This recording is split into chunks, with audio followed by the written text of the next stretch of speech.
सुरेश कुटे साहेब, आता तरी पोलिसांना खरं सांगा, कुठं दडून ठेवलाय आमचा पैसा? बीड नव्हे तर राज्यातील छोटे मोठे व्यवसाय कष्ट करून कमवलेला पैसा. नमस्कार मंडळी, मी सुनील. आपण पाहता आहात सुनील न्यूज.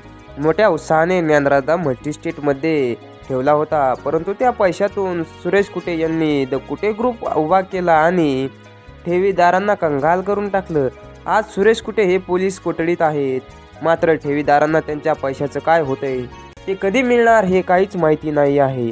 असा प्रश्न आजही अनुपस्थित आहे.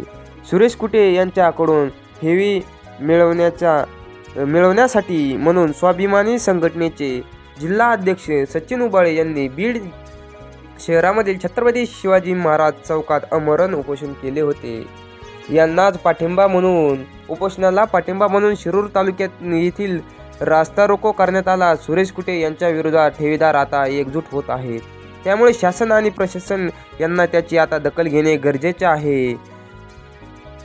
कुटे पोलीस कोठडीत न्यायालयात हजर होत आहेत, परंतु कोर्ट कचेरी, पोलीस कोठडी, न्यायालयीन प्रक्रिया ही चालतच राहणार आहे.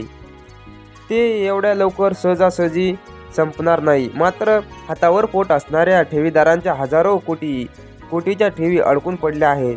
त्या कधी मिळतील किंवा मिळणार नाही असा प्रश्न आता उपस्थित होत आहे.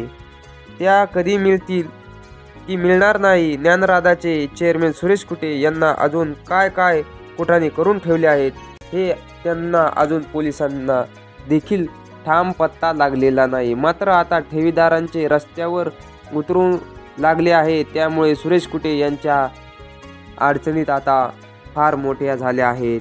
त्यामुळे सुरेश कुटे यांची आता 100% कोंडी होणार आहे.